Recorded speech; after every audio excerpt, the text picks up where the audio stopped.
So guys, I'd like to welcome to the show Dr. Emma Jones. She's a hospice and palliative care physician and also has worked in pediatric oncology and as a general pediatrician. She's been in the field for over 10 years and is active in helping healthcare professionals with burnout in the modern medical system. So I think she'll be a great guest on the show with very applicable information for what we talk about a lot. She's the author of the Phoenix Blueprint, Emerging Stronger from the Blaze of Healthcare. I just finished reading the book yesterday, and I've read a lot of books by healthcare professionals, and yours is probably the most applicable to the stuff we talk about a lot on this show. Our goal is to try to figure out how to not just survive working in medicine, but how to thrive in it and have long careers that we're satisfied with and we're not burned out from. So I think this will be really good to get into. We talk a lot to, EMTs, paramedics, nurses, APPs, and physicians. And so I think your perspective will be really helpful. Can you explain just a little bit of your background and how you got into this kind of realm of medicine? Yeah, happy to. And thank you for that nice introduction. I'm so happy to hear that my work is resonating and feels useful. That's the whole point. I kind of had a very traditional background in pre-med, med school, fellowship, residency fellowship. As many people who have taken that track know, it's fairly prescribed. There's not a lot of choice along the way. But I got into the things that I am in now, mostly by identifying needs, just consider every step of the way, just saying, where can I be the most useful? What's the best marriage of my talents and interests with what the world needs? I do have a deep love for children. That is probably kind of a defining characteristic that led me to pediatrics and into pediatric specialty at first. But then this stepping into hospice and palliative, and now stepping into this burnout work, working directly with my colleagues, really was both born out of just witnessing suffering all around me and saying, I think I can do something about this. And I think that I'm actually being called to step into that space more so than in the gen peds or even in the pediatric oncology, which are very valuable. Obviously, we need people in those, but it's not better or worse, right? That's kind of one of these things about finding the careers that fit us, is not saying being a pediatrician is better or worse than being a burnout coach. It's just saying, for me right now in my life, what I feel like is the highest and best use of my skills is to step into that. And that's really the path that I followed. Sometimes that inner knowing got a little muddied and lost along the way. And I would say I was living according to someone else's blueprint, which was the fundamental reason why I had so much burnout and why I chose to name my book The Phoenix Blueprint. Because I do think that when you recognize you're living according to someone else's plan, it is the first thing you need to do to get off of that plan and get onto your own plan. And then obviously I work with a lot of fire imagery and the, imagery of the phoenix, because I think that's really powerful as well. Mm-hmm. Yeah, absolutely. Yeah, and working with kids, I mean, that's some of the stuff I feel like, especially in the first responder world as a paramedic, those were the hardest calls by far, was dealing with pediatric deaths and critical pediatric patients. So I think that's a great perspective to come from because, I mean, those ones are the hardest ones that we all deal with for sure.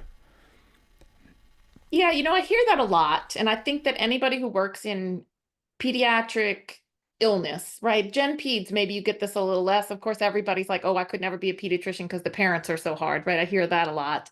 But then when we work with anybody who works with ill children, or certainly dying children, I'll get it every single day. Like, I don't know how you can do that. I don't understand. It's so hard. I could never do that. Some version of that. I will tell you, I could never work in an emergency department. I could never be in a surgical theater.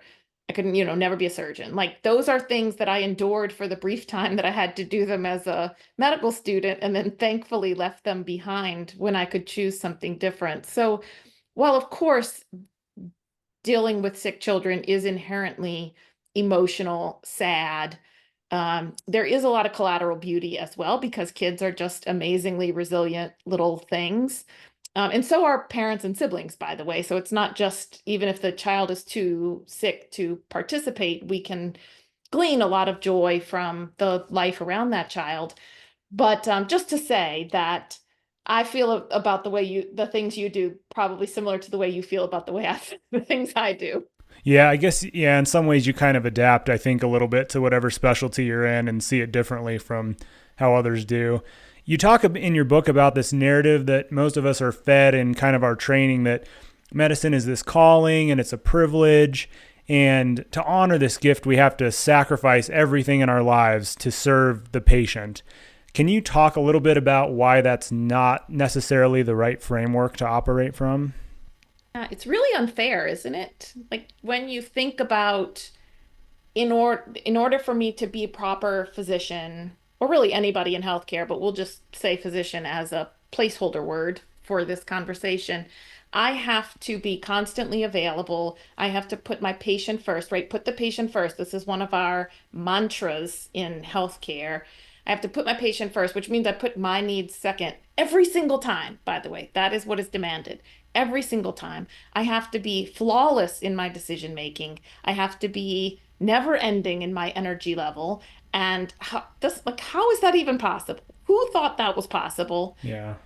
And so when we sell that as the ideal, and you're not a good doctor unless you do that, we really set everybody up to fail.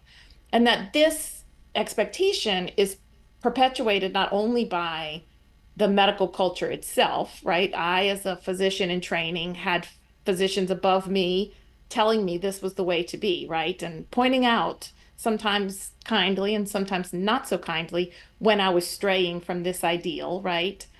Um, Holding themselves to it too, right? And like sort of self-flagellating and beating themselves up when they, as a human being, how dare they be human, were failing to meet this standard. But yet, because we didn't yet get to the point where we could name this, we couldn't say, of course, none of us can do it. So I can't do it. My trainees can't do it.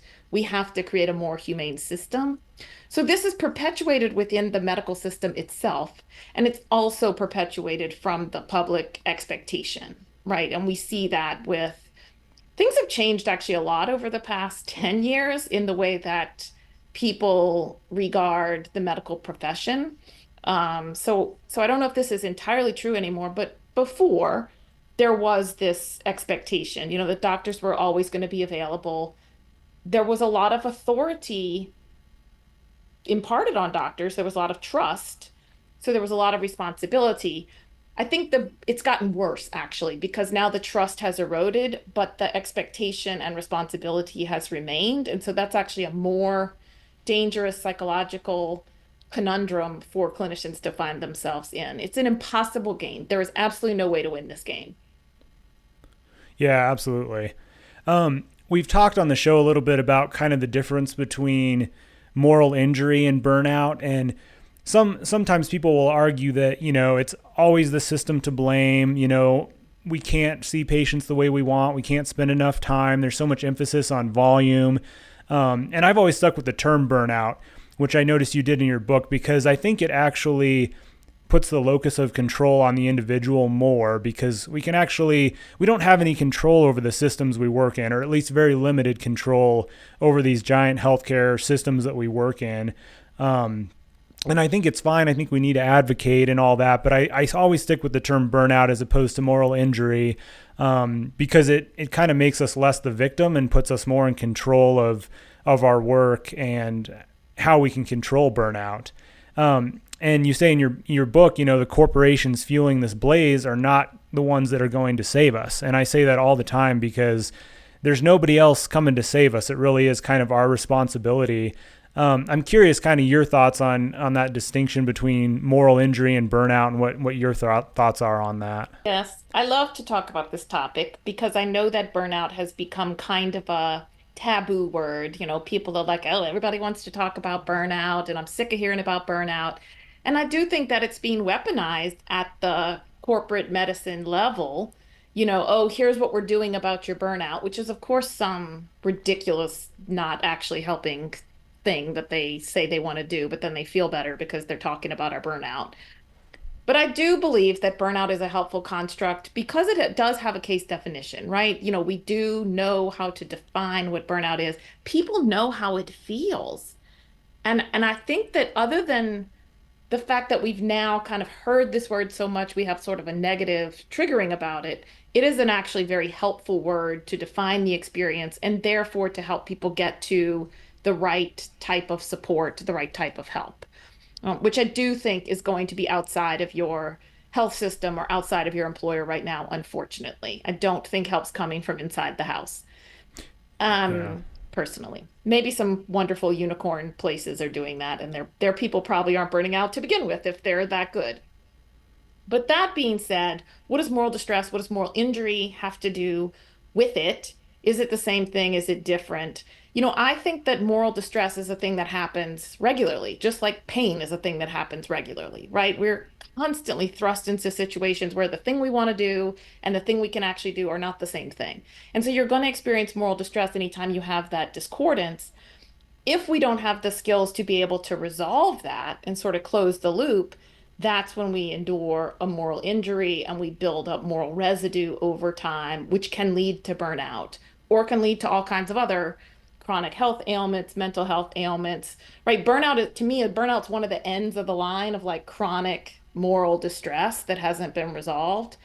There could be other ends of the line as well. So the good news is that if you just have moral distress, you can do something about it. So in your kind of framework, right, like that gives us a little bit of power. Ooh, if I just learned how to resolve all those distresses throughout the day, maybe I wouldn't end the day feeling so chewed up and spit out. So that's like one place for intervention. Could we minimize the amount of distresses that you endured? Yes, that's a systems level thing. But then what power do I have to actually boundary myself from how many distresses? And that's inside work. That's more a psychological boundary. It's basically like, I'm not going to let this thing hurt me. And that's a lot of the work. That's where I think actually the biggest opportunity is for us to be able to say, these are the things I can actually do, and that this is the huge body of things that I can't actually do anything about, and to have to let that go, right? That where we see people getting burned out, where we see people wasting energy, having that another term that gets thrown in is like that empathy fatigue or compassion fatigue, that gets thrown in too. Like where we see people having that is when they worry so much and spend so much time on the things that are really so beyond our control, whether that's insurance denials or social determinants of health or physical disease that can't be remedied, whatever it is. And just like we said, we have different skills that lead us to different specialties. We're each going to come in with different skills that's going to help us boundary against specific stressors a little bit easier, but you don't get to choose which stressors get thrown at you. So you kind of got to Yeah. learn how to deal with all of them. Yeah. Yeah, I totally agree with that. You talk about kind of some of the consequences of burnout. Doctors have an increased chance of medical errors. Nurses are leaving certain specialties and going elsewhere. Can you talk a little bit about the consequences of burnout and kind of define the burnout triad? I think that's a helpful definition for people. Yeah. So then, like I said, this is a case definition. It's not diagnostic criteria because burnout itself is not a medical diagnosis, but very clear three things. The first one is emotional exhaustion, which is, I call it your soul is tired. No matter how much you sleep, no matter how many days off, you just feel exhausted inside. And that usually shows up as like an internal track of, I just can't do this anymore, or I'm so tired. Probably throw a few expletives in on top of that. Any version of, I'm so tired, I can't do this anymore. I'm too old for this, I'm too tired for this, whatever it is, that's that emotional exhaustion showing up. The second one is cynicism or depersonalization. So basically, where you're starting to see your patients as just another number, you're really maybe angry about having to take care of patients with certain conditions or maybe just any conditions. The people that have those unsolvable problems, you depersonalize them even more and probably develop negative feelings about them. So that's a cynicism or depersonalization element. And then the third one is lack of fulfillment or meaningful purpose in work. And that's where you no longer can even remember or identify with why you chose this job in the first place. You're really only seeing the bad parts. You, you know, you, you really can't find any of the joy in your work. It feels really far, and in fact may feel resentful or disdainful to people who do. I remember reading articles like in the New York Times or, different things about nice stories, right? These are lovely when we hear, oh, here's how a hospice doctor or a pediatrician, palliative care I mean, St. Jude's got the stories all the time, pediatric cancer stories. Here's this wonderful thing that this doctor did. And I would be so upset. Like, oh, isn't it nice that those people can have such meaningful work? Meanwhile, I'm over here just trying to grunt it out, and I'm like on the front lines, just trying to take care of 40 patients in a day. Woe is me, woe is me, a lot of victim mentality, but very much disconnected from any kind of purpose in my work, just feeling like it was just a grunt, gritted out kind of slog type of thing. So those are the three and a couple of variations of how they might show up. And if you have one or more of those, you have some element of burnout, which again, you don't have to use that word. Labels are only helpful if they help you get to the help that you need or help you identify something that's beneficial. Does it serve? This is like the key question about anything we talk about.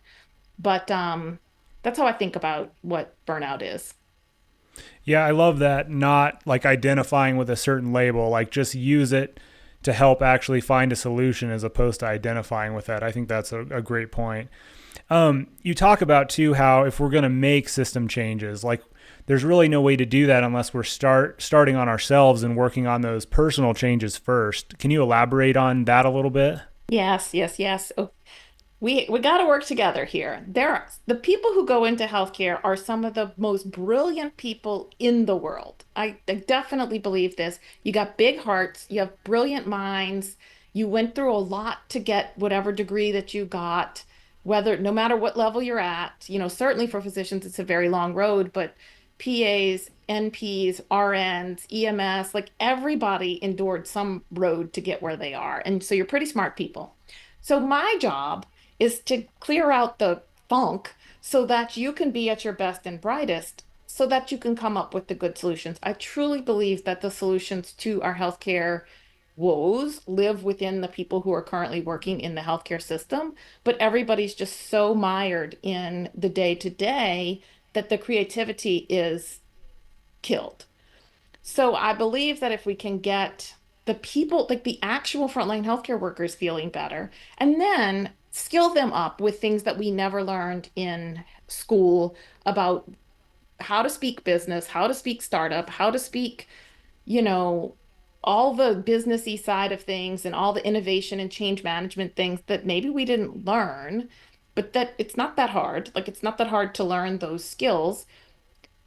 Then we can marry that together and these really magical new solutions. It's going to take big innovations, like little tweaks. I used to do quality improvement. We'd be trying to go from here to here. And I mean, that stuff's never going to work because it just doesn't feel important. It doesn't really get people's attention. It's not a big enough change, right?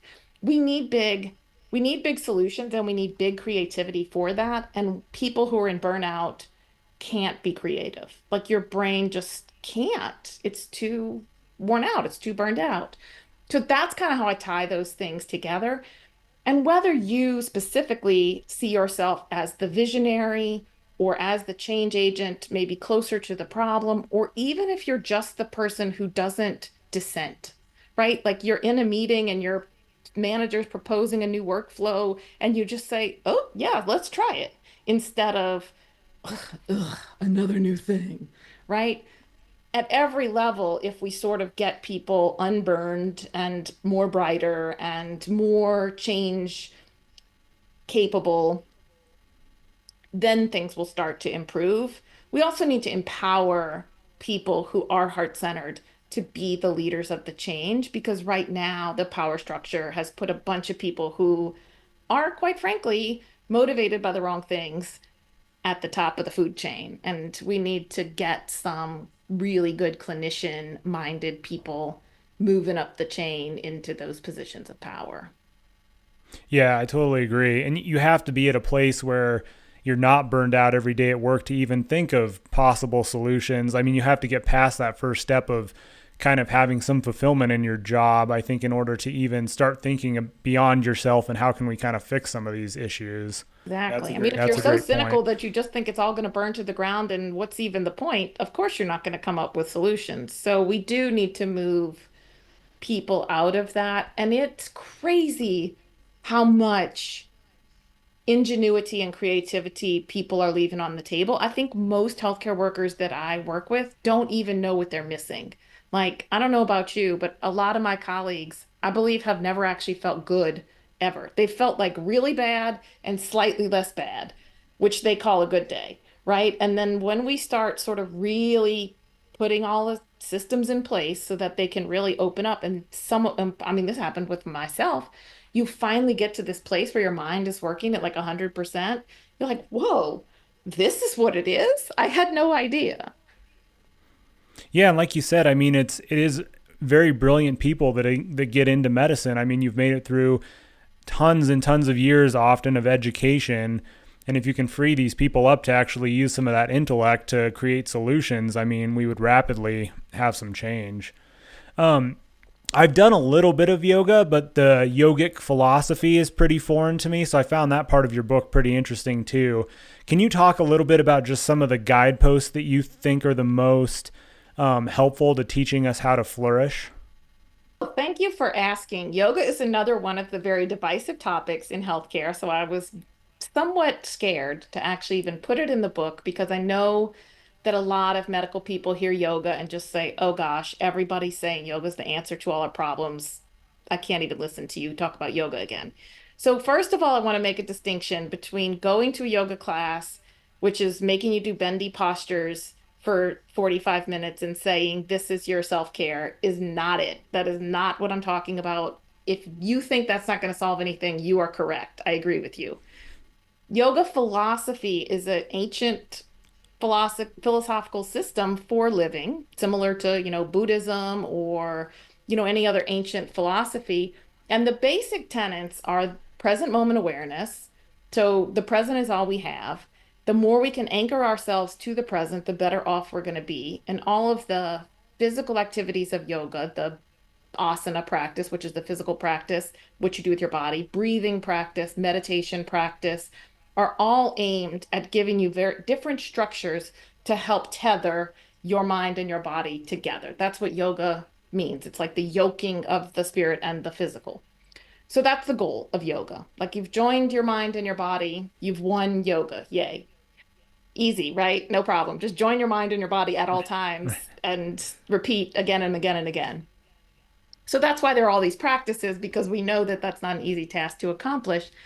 The philosophical tenets, are broad and people can study them. I have been studying them for 15 years. People get PhDs in this, so it's complicated. But one of the biggest concepts that I think is most helpful is non-grasping and non-aversion. So acceptance of what is sort of a simple way to put that. And so we are neither grasping at things because we say, I want that thing, and that will be the only thing that will make me happy. And nor are we averting things and saying, this is bad, I cannot have that. And that could be as mundane of things as like, I want a piece of chocolate and I don't want a piece of broccoli. Having equipoise or equanimity towards they're two different foods that serve different functions. And the more we can just kind of have equanimity towards them instead of saying one is good and the other one is bad, the more we're going to be able to achieve this present state of mind body integration. And that can be as huge as living is good and dying is bad, right? That's the space I swim in all the time. And my life was really fundamentally changed, the ability for me to engage with my work in a much more fluid and less morally damaging way when I could recognize that living and dying were just two different parts of the human existence and not like one is good and one is bad. One is to be sought after and one is to be pushed away. Can't even talk about it, right? We're very death averse in Western Mm-hmm. society and definitely in medicine. So that's just one nugget of yoga philosophy. But in general, it's a series of practices aimed at guiding you towards the yoking of the mind and the body so that you're present at all times.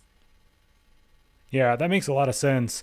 I know one of the big guideposts is rest, and a big part of healing from burnout, is getting proper sleep. Can you just talk a little bit about what role sleep should play in our weekly practice? I have become a huge advocate of sleep over the past few years. I think that a lot of good neuroscience has come out, and I know I cite Matthew Walker in my book, who's a neuroscientist and a sleep expert. There are other people, on doing education for the public on sleep. We have lots of sleep trackers that are popular now. So thankfully, this is becoming in vogue to pay attention to our sleep, which I think is really great culturally. Medical culture, we still think somehow sleep is for the weak, right? We're somehow different because we got an MD or an NP or an RN that we don't need sleep. Like all of that stuff that's going on out in the world does not apply to us. But that's, of course, untrue. And that some of the things that are so profound about what we know about sleep is that sleep is when the brain cleans itself. That's like a really helpful metaphor. So if you think of, if you never cleaned your home, you just let the garbage pile up, what would be going on? How functional would your home be? So thinking about sleep is the time that you take out the garbage or clean, the brain cleans itself. Sleep is the time that memories are consolidated. So you are actually smarter after having slept than if you didn't sleep. It's highly recommended that students who are preparing for exams go to sleep and sleep for 6 hours instead of cramming for those same amount of time. Their performance on tests is better if they sleep instead of doing additional study. So we have scientific evidence of the benefits of sleep. And I think that sometimes when people are really burned out, it's actually hard for them to sleep. The sleep is a fundamentally disrupted. That's one of the problems because the depressed mind or anxious mind will have a hard time getting to sleep. And that we need to target that therapeutically, so that you can sleep. But the first thing, the easiest thing is just to give yourself sleep opportunity. A, recognize that, yes, I'm a human being. I need sleep. Sleep would be beneficial to me. And two, say I'm going to give myself the opportunity to sleep, meaning I have a bedtime and a wake up time that allow for a human amount of sleep, which is 7 to 9 hours a day. If you can do both of those things, and then once you're in the bed, you have trouble falling asleep, then you may want to seek consultation, with someone who can help you work on that insomnia. But most of us, step one and step two would be a big change from our current habits. Yeah, I think that's a great point. I mean, I think a lot of people struggle to sleep, but they don't even give themselves that opportunity to get 7 to 9 hours. I mean, that opportunity is not even there because they're up watching TV or for whatever reason they're postponing it. And it's easy to do because you're not dealing with the repercussions that first day. But after, a week of doing that, you're not thinking as clearly. I talked with a paramedic on the show that was dealing with suicidality, and sleep actually fixed all that for him. That was one component that fixed it for him, was actually getting an adequate amount of sleep. He could think clearly and wasn't having those thoughts anymore just by getting a good night's rest. And I realize that a lot of us have very busy lives, and finding 7 to 9 uninterrupted hours may be impossible.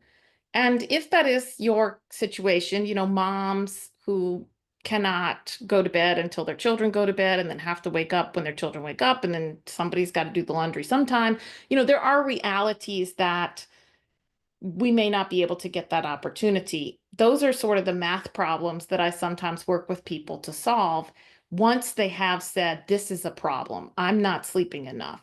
The lie that we believe that keeps people from actually even taking that first step is like, my body doesn't need sleep, right? How many people have you heard say that? Mm-hmm.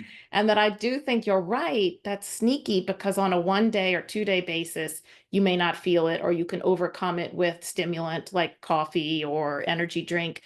But over time, it's really going to erode your ability to have higher executive functioning, to have, the ability to like not be so reactive, like the ability to actually keep things in context and take perspective and stay calm. That's going to be really diminished if you're underslept. Mood is going to go down. And then, yeah, like frank psychosis. I mean, I have had patients know you indiscernible from a psychotic patient due to sleep deprivation alone. Yeah, I know even when I've like lacked sleep and then try to compensate with caffeine, I've never really had a panic attack, but I think that's the closest I ever got, was lacking sleep and then consuming a lot of caffeine. And I was like, even the most mild stress I could not put in the right context. It was just the biggest deal. I fixated on it. And so that's a big change I've made in my life the last few years. Even the crazy hours we work in the ER, where it's often, you're working a really late night shift and then you're working a day shift. There's usually that opportunity to at least, have that 7 to 9 hours if you really put it as a high priority. You talk about the importance of understanding our own like personal core values. That really resonated with me in your book. You list a whole bunch of them, which I thought was really helpful. And we're more likely to actually flourish in life when our core values are aligned with our actions, like what we're doing on a daily basis. Some of the ones I really liked for me personally are discipline, family, gratitude. And I added in there providing for my family as a core value as well, because sometimes that actually makes working more hours an okay thing to do for a short period of time. Like as a core value, providing for my family is important so I can actually work with a measure of satisfaction and be a good PA for my patients when I'm understanding like this actually does fit with my core value for this season of life where I can work extra and it's not, causing life disruption or burnout. A lot of people pick up that extra shift and it just contributes to burnout. But I think sometimes if that does correspond to a core value, it actually can be an okay thing to do for at least a short period if it's not leading to burnout or too many hours at work. Would you share some of your own core values and how they kind of align with your actions? Yeah, what a great question. And I do love that. And thank you for pointing out that that is a very important one. Practical matters of supporting yourself or supporting your family is a great value. And I have a client, I can't remember if I tell the story in this book or elsewhere, that that was a decision. She decided initially to cut back to part-time, but then added back some hours so that she could pay her child's college tuition, right? And like that gave a new meaning to those hours, that it no longer was burning her out. It was a connection to it. So I think that's great. For me, keeping myself bright and shiny so that I am a light and a beacon for others is a really high core value. Love is a core value. Making sure that I'm always leading with loving presence, leading with gratitude, is really important. And checking in with myself regularly that I'm doing that, then that leads me, then that's a self check, right? Oh, it doesn't seem like you're really able to lead with love today. What's going on, right? You're leading with resentment, or you're leading with judgment, or you're leading with something else. That's a self check. So that has become both, it is a value pillar, but has become pretty good filter, or kind of self check for me. Um, the other values that I have is that, we can do serious stuff without it having to be too serious. So balance, I guess, and joy in life. Uh, the appreciation of joyousness is another core value for me. I work in very heavy topics, and it could be very easy to think that to be a good clinician, I should just be somber and serious all the time. And it's actually a high value pillar for me that that's not true, that joy and levity are huge, and humor are a huge part of our humanity. And that part of why I'm here is to bring that into spaces where that may not be as naturally or easily accessed for other people. Yeah, I think that's a great point. I think like it just helps if you're debating, this action or that action, if you know kind of what the core values are that are important to you, it helps you make that distinction of do I pick up that extra shift? Do I not? If family is a core value and this season of life I'm putting my family as a higher priority, it makes it easy to determine which action I should take. Maybe I shouldn't work that extra shift because my family is my core value, for this season of life. There's always more than one way to interpret things, so I encourage people not to be too rigid about this, but that doing the exercise, which most of us have never done, of naming what the core values are, and then developing that habit of, just as you did, tying it back. Can I have that line of sight between my action and my value?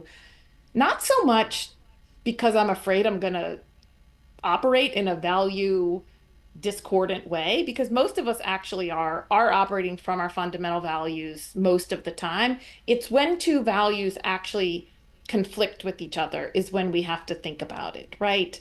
I want to earn money, but I also want to be present with my kids. I want to be present for my patients, but I also have to take good care of my body, and then we have to sort of negotiate, well, which of these now is a more value? or what's the story, like what's the narrative around it in which I'm going to use this as a decision-making filter. That's kind of the next level of the work, where the real work is. Naming the values is the important first step so that you can get to the more nuanced work. I don't fear that most people, if they haven't named their values, are like operating in some valueless lifestyle. That's not true. Everybody is living according to their values. It's just that sometimes we need that additional layer, just as those previous examples we just talked about. Yeah, that's a great point. Can you talk a little bit about the concept of questioning our thoughts, like the ones that cause us suffering or distress, and like why we should be questioning those? Oh boy. Yes, of course. Again, wonderful questions you're asking me today. Some of my favorite topics to talk about. All thoughts are lies, right? This is the fundamental premise. All thoughts are lies. If your mind can create fictional futures, fictional pasts. Our mind recreates memories, right? We have scientific evidence that our memory is very fallible, particularly true that the more times you remember a memory, the more it erodes. Like, isn't that really scary? One of my teachers told me if you want to remember something correctly, never think about it, which is, Mhm. of course, impossible, right? Like, then it's not a memory if you never think about it. But just this concept that our minds are constantly flawing the data. So every thought that we think is some version of true and some version of a lie because context matters and all of that. So when we believe, if we accept that belief for the sake of this argument, then what we need to do is interrogate, like get in a habit of interrogating our thoughts, right? Is that true? How do I know it's true? What if it wasn't true? Who would I be if I let go of that thought? And so if all thoughts are false, then how do you know what to believe? Well, then you choose the ones that are helpful. So the good news is you have control. The bad news is that you have to do this work to interrogate your thoughts. And the trap is that if you just believe everything your mind generates, you are much likely to fall into suffering because our minds love to have negativity bias. We love to latch on to negative experiences, negative emotions. Very hard for us to attend to positive stimuli. So we're negative biased. We perseverate, right? Like we can hold on to things. We make up stories. So all of the things that human minds sort of tend to, left to their own devices, generally tend toward the negative. So it behooves you to become an interrogator of your thoughts so that you can live in the sort of pleasant mind states more often. Now, remember, back to non-grasping and non-aversion, we hesitate to even say there are good mind states and bad mind states. The best mind state would be we still the fluctuations of the mind. That's when we achieve the aim of yoga. There are no thoughts, but most of us live in the world and we're going to have thoughts. So our aim is to move towards thoughts that are helpful to us, help us feel pleasant, help us endure life in a non-suffering state. And that is done in many different ways, but this process of thought work where we basically are just interrogating our thoughts is one of the ways that you can do that. Yeah, I think that's a great thing to talk about because so many people just don't do that. And you can live in this negative state and not recognize these thoughts that are coming into your mind about a future that hasn't even come yet. I mean, I deal with that, I feel like, on a regular basis. You're thinking about, especially at the provider level, you're looking at liability and like, am I missing something here? Am I going to get sued? Or, things like that, I think come to our minds more often as we try to chart medical legally correctly and make sure we're covering all our bases. And if you're always thinking about just the future and am I going to be in court over something, I think you can't provide the best patient care because you're not present and you're just worried about things that may or may not actually ever happen. So just naming those thoughts, I think, is so important. Definitely. I love that you talk about some of the Stoic teachings too, and that you mention Stephen Covey's Seven Habits of Highly Effective People. That's one of my favorite books because he talks about these circles of influence. And can you touch on those three circles and like the circle of control, the circle of influence, the circle of concern, and why it's important to understand those different circles? Yeah, and different people use different language for them, but at the core tenet, right, is just understanding that there is a small window of things that we ourselves can control. And then there's a wider circle of things that we may have influence over but can't directly control. And then there's a huge circle of things that we have absolutely no control over. So the things that are in our sphere of control or zone of control or circle of control are our own thoughts, our own feelings, the things we do with our bodies. Those are the things that we have control over. What we eat, right? Maybe, hopefully, things like that. It's really a small set of things. And one of the questions that you can get in the habit of asking yourself is this actually in my control? We love to believe the thought, right? Lie, that so many things that are out in this circle of like beyond us are in our circle. That's sort of one of the first ways that you can start to play around with this model. And then that's kind of the easiest distinction, right? The outer circle versus the inner circle. The middle circle is a little bit more nuanced. What can I really influence versus control versus have no control over? Those are things like your child's behavior, right? You have influence over your child's behavior in the way that you boundary their day or the choices that you give them. But at the end of the day, like they are in control of themselves. They're an autonomous human. So you don't have full control over it, but you can influence it. Perhaps if you're the boss, right, you have influence over the structure of the call schedule, but you don't actually have control about whether people show up at work or not. You can do things that make it more likely that they will show up, but they are the only ones that can control whether they're going to show up or not. Again, my feelings are my feelings and your feelings are your feelings. This is one of the hugest ones. I can control my feelings and you can control your feelings, but I can't control your feelings. And that one shows up a lot, right? Yeah. He made me feel, or why did he feel when I said that? Or, your feelings are your feelings. So those are a couple of ways that I play around with that most commonly in the ways that it comes up in the people that I work with. And that like getting yourself into a language habit where you just talk like that and think like that can be probably will change your life just in and of itself. If you just got it's like change nothing about your life, but just get in the habit of saying, is this in my control or which zone is this in? And just did that on a regular basis. This book is chock full of practical strategies. If you did all of them, that'd be amazing. But you could just do one and really change the fundamental relationship you have with your job and how much the stress of your job impacts you. Yeah, I think that's great context for those circles because I think too much focus on the stuff outside of your control just makes you needlessly stress and worry, and there's nothing actionable. There's nothing you can do about that circle. So I think just understanding the difference in those is really, really key.